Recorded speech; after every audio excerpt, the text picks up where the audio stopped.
shooting the passing lane very well. We was careless in the first half. A little lackadaisical. We didn't know they was going to play aggressive defense like that. We switched it up in the second half, tried to penetrate and make the right plays and play off too. Mike, how'd you guys want to dictate the tempo and kind of get them out of playing that up and down style they like to get into? Just be aggressive. I thought we was being passive, passing it around the horn and like lackadaisical passes, but just like Jamel said, be aggressive, drive the lanes, put them on their heels, and get them to kind of ease up that way. Mike, this is 2 good second halves in a row. How much have you guys talked about finishing and having better play in the second halves? All season.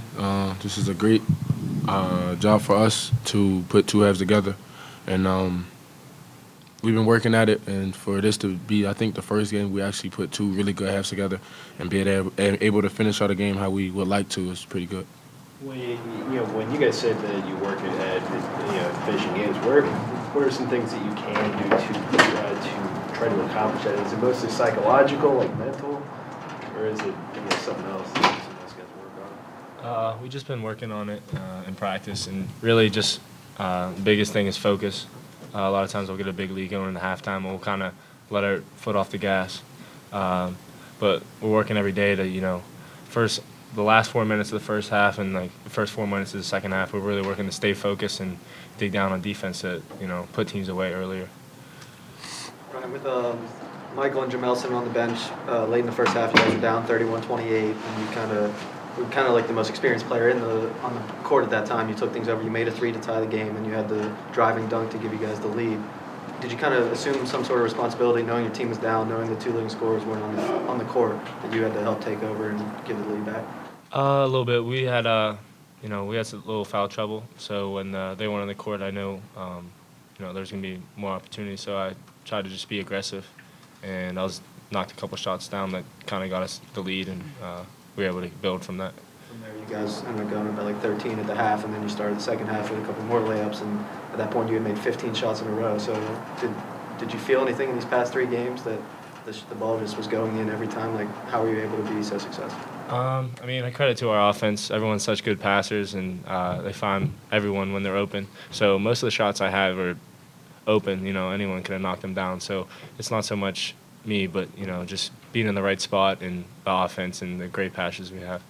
What was that feeling like when you finally saw the ball not go in late in the second half? It had been like 2 weeks probably since you saw a shot miss. That was all right. Thought it went in, but... Just for any of you guys, how big of a spark was Justice tonight? It seemed like he really took a step forward and really commanded the offense pretty well when he was in there. It was a big spark. I thought he gave them a little bit of taste of their own medicine, just as far as the pressure and being in the gaps and just really trying to be a pass on defense. But it was a big spark for us, definitely, just helping us in our run. And I think he was in when Ryan was in the game as well. And I think them 2 both played great. I thought Ryan did a great job of leading, and he did a great job of bringing energy. What kind of development have you guys seen from Justice here, over from the time the season started? I would say every day we try to, talk to him as myself, me, Mike Young, the leaders. Try to talk to him, come in. He's always going to bring the energy on the floor, so just come in and take the right shots. Also be aggressive. Don't be scared to shoot the ball, which you got to do a little bit more. But just come in, be an energy guy, get some stops, and try to bring the spark. What do you guys as senior leaders tell him when he's in that sort of a funk, where he had, I forgot his exact percentage, what it is, somewhere in the 20s. When he's struggling like that early, especially as a freshman, what do you guys tell him in those kind of instances? Stay confident. Don't get shy shooting the basketball. I know he got in the gym. He's working on his free throws, which he knocked down 2 today, I think. Just keep, stay confident and be a basketball player. There were a lot of great moments in tonight's game, obviously, but one in particular where you guys exploded on the bench was Roselle Nix's first points of the night. Can you just talk about how important it is to have a guy like him on the team just to kind of rally around? It's very important. He puts in probably the most work on his team, just day in, day out, coming in. No matter what we do in practice or how many times we lift, he comes there, get his extra work shots in, and he's all about the team, all for the team. Doesn't complain, doesn't do anything like that. He's a great guy in the locker room, and to see him get out there and produce on the court and and get his first bucket and get some rebounds is really great. You know, when you guys went on that 16-2 run there, you know, in the first half, before that, you all were down 31-28. Crowd was kind of restless. There was some boos. I mean, what to you guys do you think kind of turned things back on and kind of gave you all that push? Ryan Luther.